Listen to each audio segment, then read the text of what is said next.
gathered for our annual sibling spouse reunion in January of 2026, a tradition that has become one of the anchors of our shared life.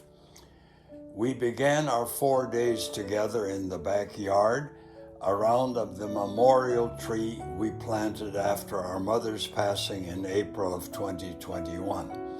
That tree has grown into a living symbol of her presence among us, steady, fruitful, and quietly faithful. Each year it offers its first oranges to the children, a small but tender reminder that life continues to bear fruit even after seasons of loss. Dad, now 98, still lives in the casita attached to the main house at 4436 West Vista Avenue, Glendale, Arizona. And it was a fitting that he picked the first fruit of orange after 2026. His hands, weathered by nearly a century of work, lifted that fruit with gratitude and joy. As we stood beneath the branches, we were reminded of the great trees of Scripture. The tree of life in the Garden of Eden, the tree of the cross on which our Savior gave his life for us, and the tree bearing the fruit of the Spirit, which became the theme of our reunion this year. These images shaped our conversations, our prayers, and the way we reflected on our mother's legacy, a legacy rooted in faith, love, and perseverance. One by one, the siblings followed Dad in picking an orange, each representing a branch of the family. David, married to Beth Lehman, parents of Monica and Andrea.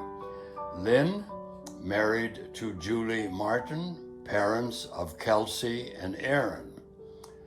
Carl, married to Mary Meyer, parents of Kelly, Josh, and Heidi. Rachel, married to Steve Meyer, parents of Nick, Tamara, and Kara.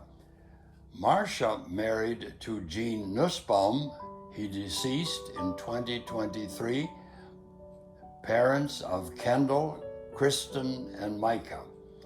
Rose, married to Barry Rybicki, parents of Doug, Ben, Gervis, Michael, Jackson, Ryan, Elizabeth, and Jake.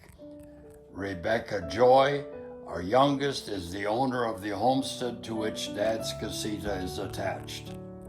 After our time at the tree, the family recessed to the house, where the conversations flowed easily. Stories from the past year, updates on the children and grandchildren, shared memories, and hopes for the future. These gatherings have become a way of stitching our lives together year after year, even as time scatters us across different places and seasons. On Sunday morning, our worship service centered on Galatians 5:22-23. The passage describes the fruit of the Spirit.